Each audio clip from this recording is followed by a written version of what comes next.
Selamat pagi, saudara-saudari sekalian, dimanapun saudara berada.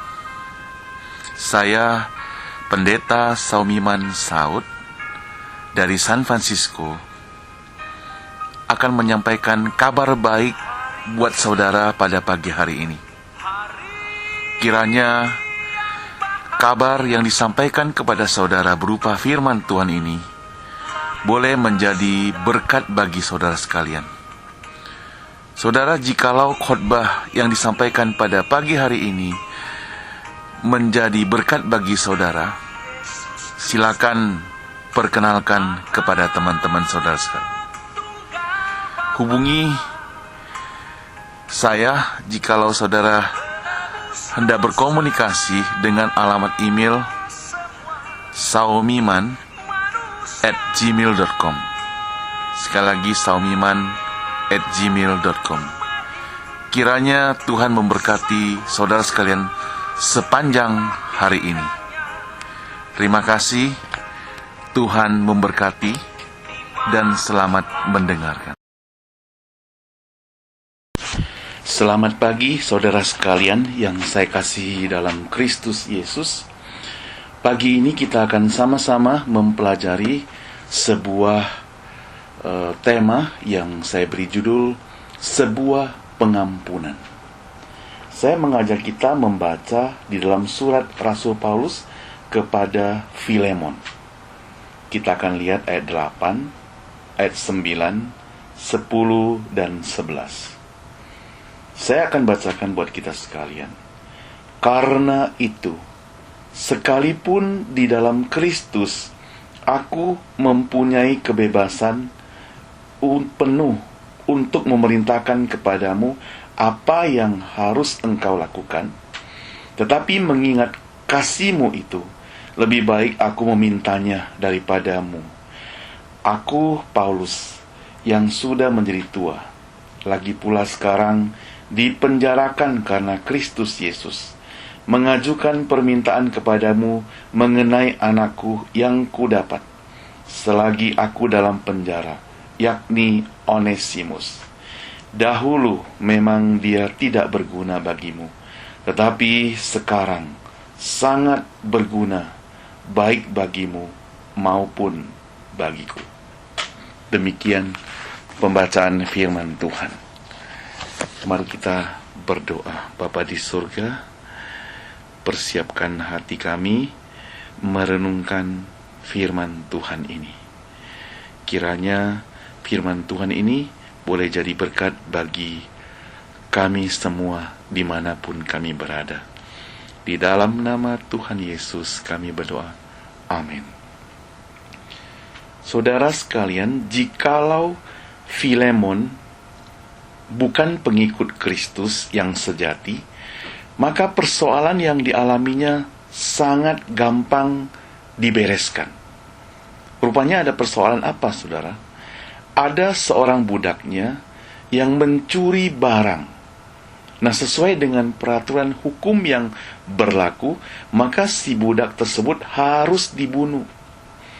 Maka sesudah itu habis perkara tentunya. Atau kalau Filemon tidak mau melakukannya sendiri, ia bisa saja membayar orang yang melakukannya, toh ia juga memiliki uang. Yang menjadi sulit karena Filemon ini adalah orang percaya.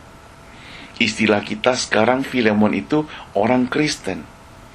Itu sebabnya Filemon tidak ada pilihan lain selain ia yang sudah belajar bagaimana mengasihi, maka ia harus mempraktekkan kasih itu. Ia yang bahkan belajar tentang bagaimana mengasihi musuh, maka ia harus mempraktekkannya mengasihi musuh. Ia yang mempelajari bagaimana mengasihi orang yang mencelakakan dia, maka ia sekarang juga harus mempraktekkan kasih tersebut kepada orang yang mencelakakan dia. Makanya kalau kita ketemu ada orang yang mengaku percaya kepada Tuhan Yesus hari ini, namun ia masih melakukan tindakan tanda kutip balas dendam, tanda kutip tidak ada kasih, kita tentu harus mempertanyakan kekristenannya. Nah saudara, pertanyaannya sekarang, apa yang dilakukan Filemon terhadap budaknya Onesimus ini yang sudah mencuri hartanya? Jawabannya, ia mengampuni budaknya. Pertanyaannya, apa dasar ia mengampuni budak itu? Nah saudara, kita akan melihat beberapa hal. Yang pertama, Filemon harus mengampuni karena Tuhan Yesus lebih dahulu telah mengampuni dirinya.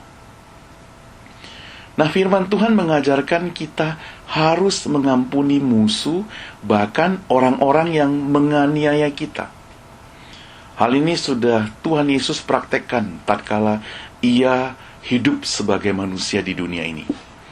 Bahkan ketika suatu hari Petrus bertanya kepada Yesus, harus berapa kali kita mengampuni orang lain? Apakah cukup 7 kali? Yesus mengatakan kepada dia sebagai berikut. Yesus berkata di dalam Matius 18 ayat 22, Bukan 7 kali, tapi aku berkata kepadamu, bukan sampai hanya 7 kali, melainkan sampai 70 kali 7 kali. Artinya apa, saudara? Apakah artinya hanya 490 kali seperti matematika yang kita pelajari? Tidak, saudara. Tetapi kita harus mengampuni orang lain selama-lamanya. Nah, makanya Filemon sangat bergumul terhadap kasus ini, saudara. Apabila ia melakukan kesalahan di dalam mengambil tindakan, maksudnya bila ia memutuskan hal yang bertentangan dengan pengajaran Yesus, maka akan mempengaruhi orang-orang percaya pada waktu itu yang dilayaninya. Paling sedikit terhadap jemaat yang berada di dalam rumahnya itu. Kalau kita baca di bagian pertama kitab Filemon ini. Sebenarnya tradisi masyarakat Yunani Roma tidak ada kamus kalau harus ada perasaan takut kepada budak yang berontak. Sang tuan sebebas-bebasnya melakukan apa saja terhadap si budak itu. Namun kalau Filemon tidak melakukannya, bukan berarti ia takut pada budak itu. Tetapi lebih dari itu, ia takut kepada Tuhan yang dilayaninya. Itu sebabnya, maka kita lihat Onesimus berhasil menghindari hukuman yang semestinya. Saudara, Filemon bukan orang Kristen yang biasa atau istilah kita Kristen KTP, Kristen tanpa pertobatan, namun ia seorang yang aktif terlibat dalam pelayanan di Kolose. Itulah sebabnya maka Rasul Paulus menyebutnya sebagai teman yang setia dan teman sekerja. Nah saudara, panggilan ini juga sebagai suatu penghormatan kepada Filemon. Rupanya selain ia sebagai seorang Kristen, karakter hidupnya juga sangat baik, saudara. Tidak semua orang Kristen yang memiliki karakter yang baik seperti Filemon. Kekristenan menjadi distorsi kadang bukan karena ulah orang-orang luar sana, saudara. Namun seringkali karena ulah orang-orang Kristen sendiri yang tidak menjadi contoh. Bukan itu saja, saudara. Selain istrinya Afia dan anaknya Arkipus, juga ada kaum wanita dan jemaat lain yang aktif dalam pelayanan bersama dengan Filemon. Itu sebabnya jikalau Filemon mengalami pergumulan, tentu hal semacam itu pernah diceritakan juga pada rekan-rekan pelayanannya. Iman kepercayaan seseorang akan bertumbuh dan semakin teguh bila mendengar kesaksian dan menyaksikan peristiwa-peristiwa yang memuliakan nama Tuhan. Sebaliknya, iman itu akan hancur apabila menyaksikan kalau ada orang percaya yang tidak mempraktekkan kehidupannya sebagai orang percaya. Sebaliknya, saudara, bila peristiwa-peristiwa yang tersebut terjadi dalam kehidupan kita, bagaimana kita menghadapinya? Kalau kita melihat, saudara, Filemon yang sebagai seorang tuan, dia menghadapi pergumulan yang cukup berat untuk menghadapi masalah ini. Kalau dia salah saja mengambil keputusan, maka sekali lagi saya katakan mempengaruhi pelayanan di masa mendatangnya. Nah, sebagai budak Filemon, tentu Onesimus sangat beruntung, saudara. Mengapa saya katakan beruntung? Karena ia pasti akan diperlakukan sangat baik oleh sang tuan. Namun kita tidak tahu pergumulan apa yang dialami oleh Onesimus sehingga kesalahan, yakni mencuri barang milik Filemon. Dan nampaknya Filemon masih menutup sebelah mata, sehingga memungkinkan Onesimus melarikan diri. Untungnya, tatkala Onesimus melarikan diri, ia mencari orang yang tepat, yakni Rasul Paulus, yang waktu itu masih di penjara tahanan rumah. Sebenarnya sesuai dengan hukum yang ada pada waktu itu. Ia menyembunyikan seorang budak yang melarikan diri juga termasuk suatu kesalahan yang besar. Dan kalau hal itu dilakukan oleh Paulus, sangat memungkinkan di dalam hati Paulus tersisa suatu pengharapan yang pasti bahwa Onesimus itu masih dapat diselamatkan. Mengingat kembali dirinya sendiri yang diubah Tuhan begitu luar biasa, tentu tidak menutup kemungkinan hal itu juga berlaku bagi Onesimus.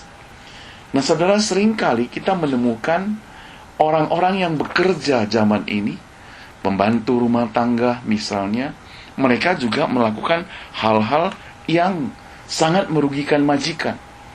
Saya pernah membaca di koran bahwa ada seorang pembantu rumah tangga, entah di Singapura atau Malaysia, dia meludahi masakan yang dia masak dan dia suguhkan kepada majikannya dan anak-anaknya makan. Tapi untungnya dapat dipantau oleh CCTV sehingga pembantu tersebut ditangkap dan dipecat. Ada lagi saya mendengar dari kesaksian seorang teman saya, ada seorang pembantunya di Indonesia, di Pekanbaru, juga mengalami hal yang sama. Ketika dia hendak mengantar pulang pembantunya, ternyata pembantunya memasak sebuah kue tar. Tetapi kue tarnya itu dia katakan mau kasihkan kepada orang tuanya, kepada mamanya. Namun celakanya dia lupa membawa pulang kue tar tersebut. Sehingga di tengah jalan, sewaktu sang majikan mengantar dia pulang, dia tetap ngotot mau kembali ke rumah. Tapi si majikan kasih dia uang, katakan, kamu pergilah beli sendiri, biar kuenya kasihkan kepada saya saja.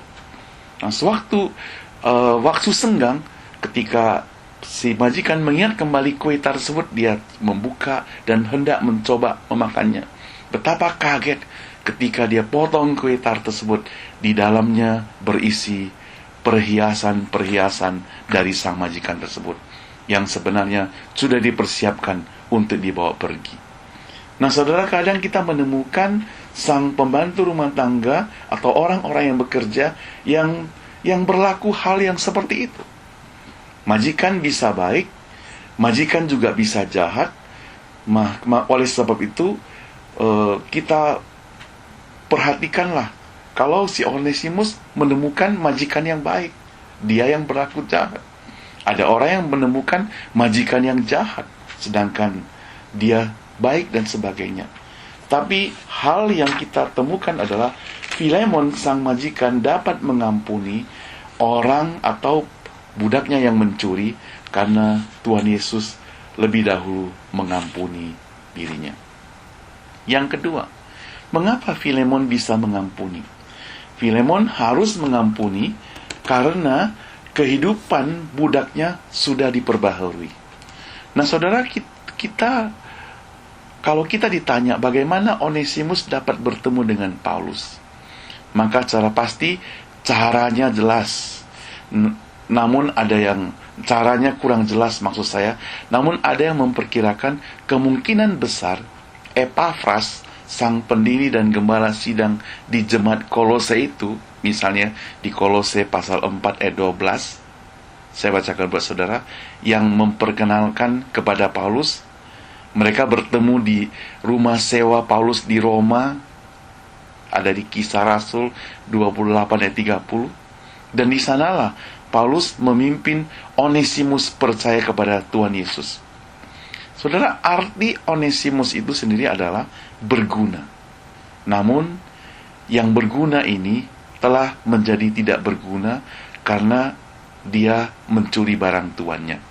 Ayat 18. Memang benar kata peribahasa, gara-gara nila setitik, rusak susu sebelanga.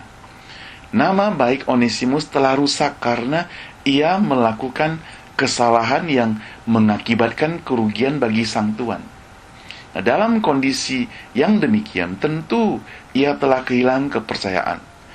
Namun karena Onesimus sudah bertobat, maka saat ini dia bukan lagi Onesimus yang tidak berguna, tetapi ia menjadi sangat berguna. Itu sebabnya Filemon tidak punya alasan lagi untuk menghakimi Onesimus. Apalagi pengampunan yang dialami Filemon dari Tuhan Yesus mendahului pertobatannya. Nah, saudara, dengan kesetiaan bersama-sama dengan Rasul Paulus dan juga keakraban dengan Paulus, bahkan Paulus telah menganggapnya sebagai anak rohani. Paulus merasa sudah saatnya ia wajib mengembalikan Onesimus pulang, karena hukum Romawi menuntut agar semua budak pelarian itu harus kembali kepada tuan mereka. Nah, bagi Paulus, saat ini merupakan saat yang tepat. Itu sebabnya bersamaan dengan Titikus menuju ke Kolose, digunakan Paulus untuk mengirim kembali Onesimus ini. Saudara, Paulus tidak pernah memaksa Filemon menerima Onesimus kembali. Karena bagi Paulus, apabila Filemon secara terpaksa menerima Onesimus, tidak ada gunanya. Akan menjadi beban saja.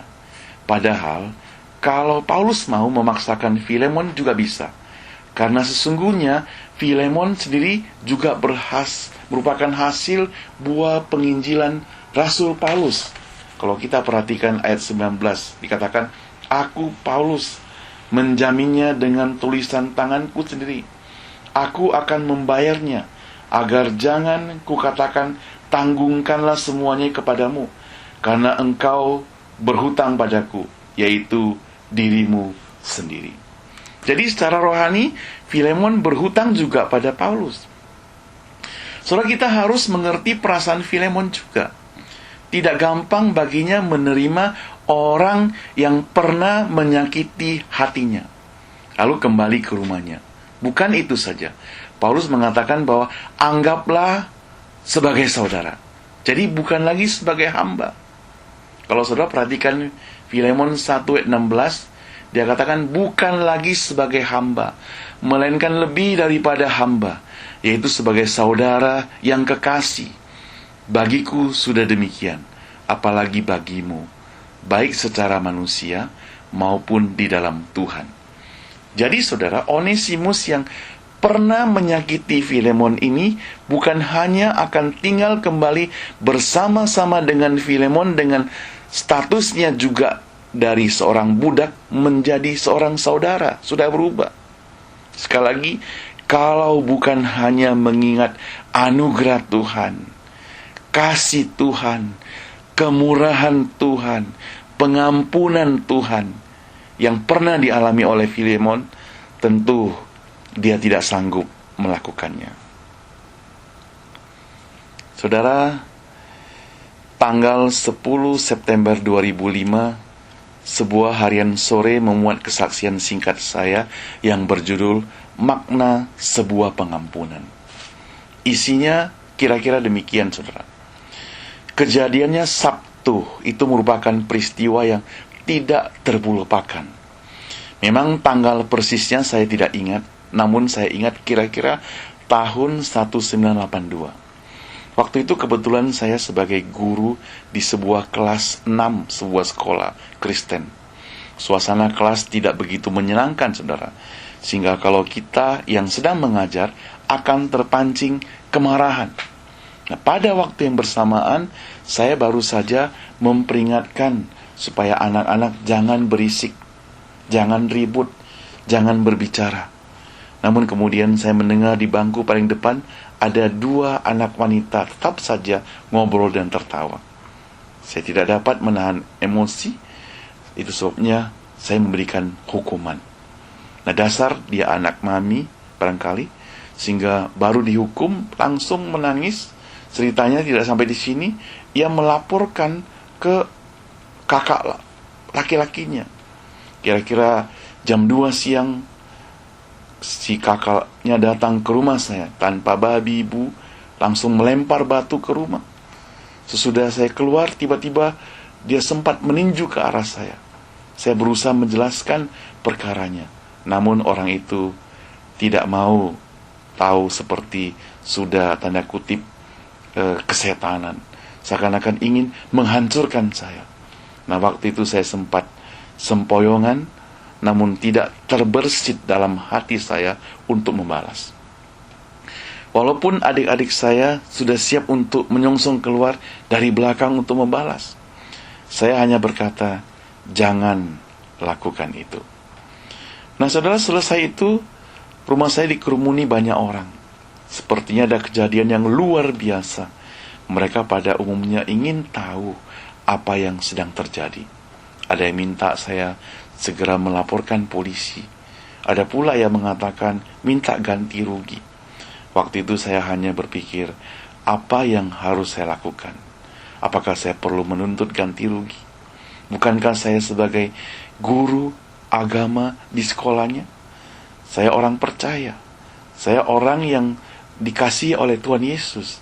Rasanya tidak sesuai dengan iman kepercayaan saya kalau saya melakukan hal tuntut-menuntut. Itu sebabnya saya memutuskan untuk tidak menuntutnya. Saya mengampuni dia.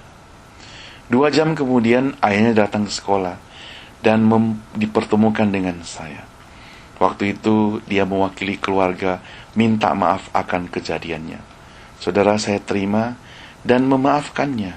Walaupun sesungguhnya saya tahu di dalam hati saya sangat bergumul sekali. Tapi Tuhan memberikan kekuatan kepada saya.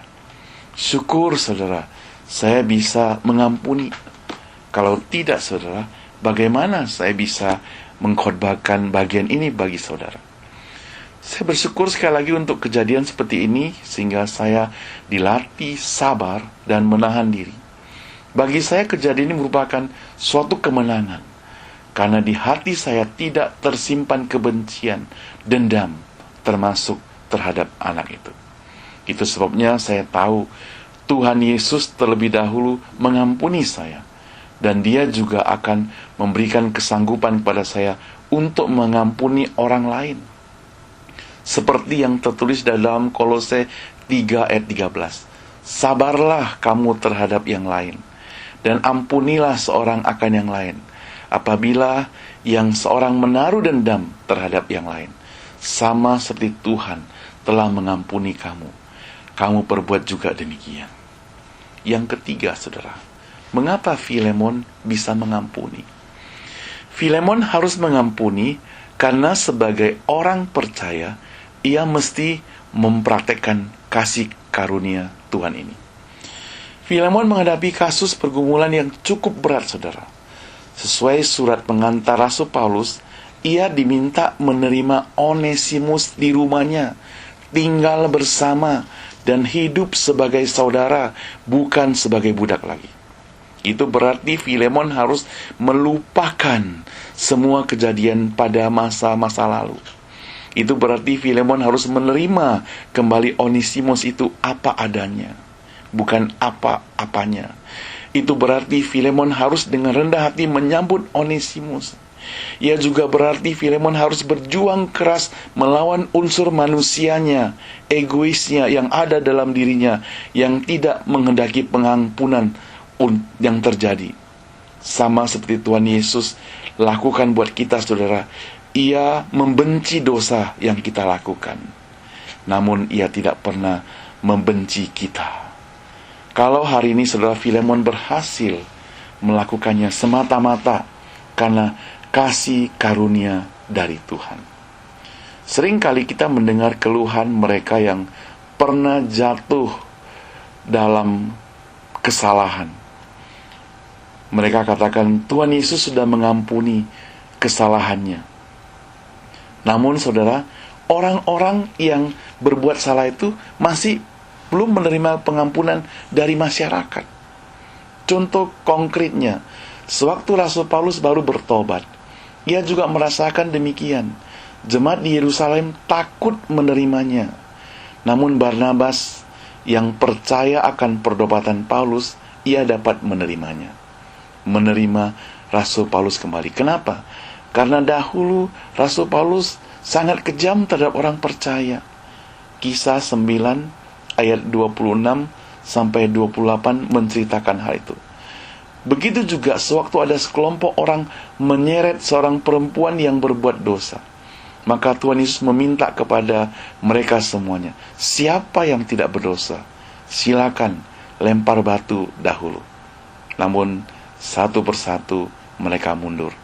Tidak ada yang berani melakukannya, karena mereka sadar bahwa mereka juga adalah orang-orang berdosa. Saudara, seorang penulis yang bernama Lewis B. Smedes, dia dalam bukunya berjudul Mengampuni dan Melupakan atau Forgive and Forget, menuliskan ada 4 tahap pemberian maaf. Tahap pertama adalah sakit hati. Ketika seseorang menyebabkan Anda sakit hati begitu mendalam secara curang sehingga Anda tidak dapat melupakannya, Anda terdorong terhadap ke tahap pertama, krisis pemberian maaf. Tahap kedua adalah membenci. Anda tidak bisa mengenyahkan ingatan tentang seberapa besar Anda sakit hati, dan Anda tidak bisa mengharapkan musuh Anda baik-baik saja. Anda bahkan menginginkan orang yang menyakiti Anda itu menderita terus-menerus. Tahap ketiga adalah menyembuhkan. Anda diberikan sebuah mata ajaib untuk melihat orang yang menyakiti hati Anda dengan pandangan baru. Anda disembuhkan. Anda menolak kembali aliran sakit, dan Anda bebas kembali. Anda mengampuni. Tahap yang keempat, berjalan bersama. Anda mengundang orang yang pernah menyakiti hati Anda memasuki kembali dalam kehidupan Anda. Kalau ia datang secara tulus, Anda berdua akan menikmati hubungan yang dipulihkan kembali. Saudara, sering kita katakan, saya tidak simpan dalam hati. Tapi saudara tidak berkawan dengan dia. Tapi saudara benci dia. Tapi saudara sudah menjadi musuh. Saudara tidak bercakap-cakap dengan dia lagi. Itu salah, saudara. Kalau engkau katakan engkau tidak menyimpan dalam hati, berarti engkau mengampuni. Engkau harus berbalik kembali seperti yang dulu, bahkan lebih. Karena tuntutan kepada Rasul Paulus menganggap Filemon bukan lagi sebagai budak pekerja, tapi sebagai saudara-saudara. Filemon memasuki tahap keempat. Hubungannya dipulihkan kembali dengan Onesimus.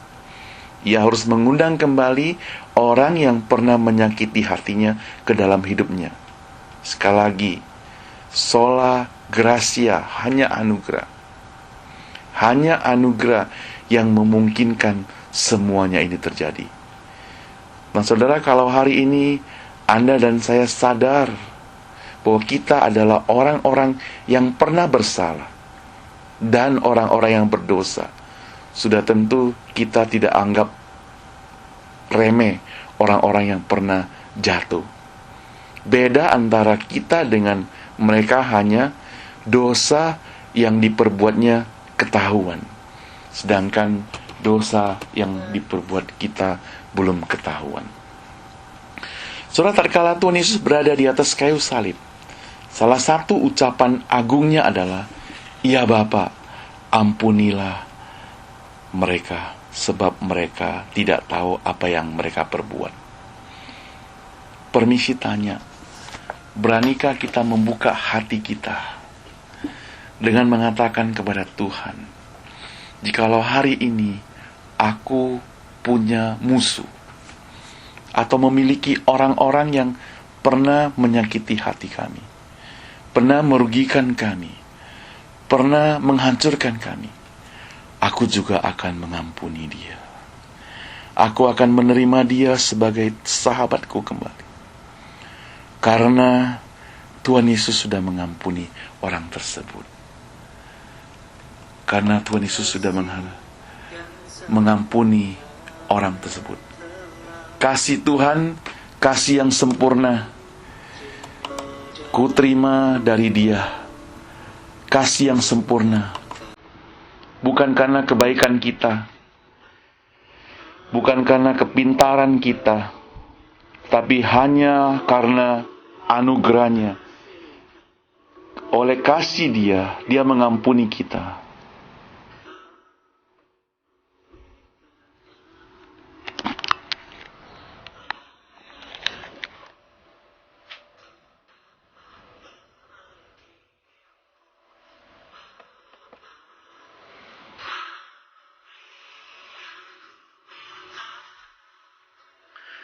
Saudara sekalian, jikalau hari ini saudara masih menyimpan kesalahan orang lain,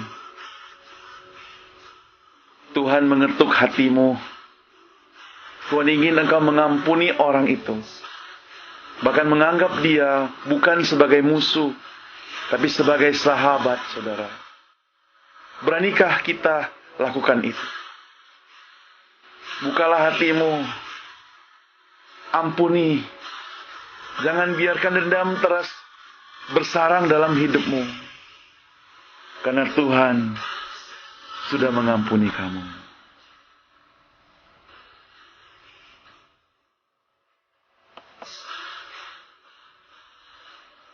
Kita berdoa.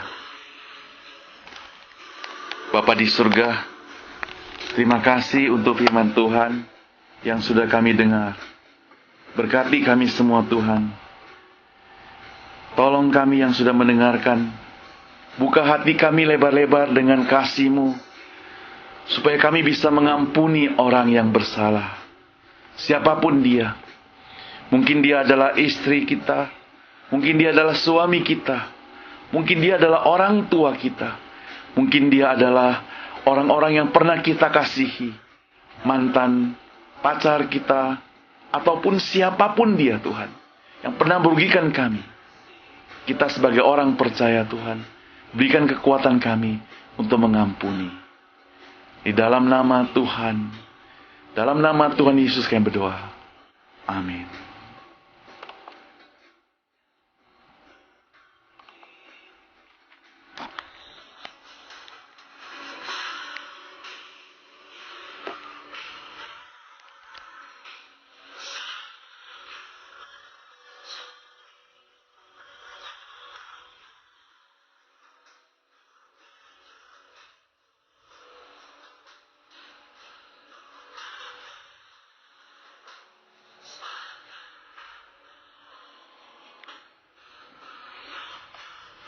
Saudara, jikalau firman Tuhan jadi berkat bagi saudara, silakan forward, kirim kepada teman-teman saudara.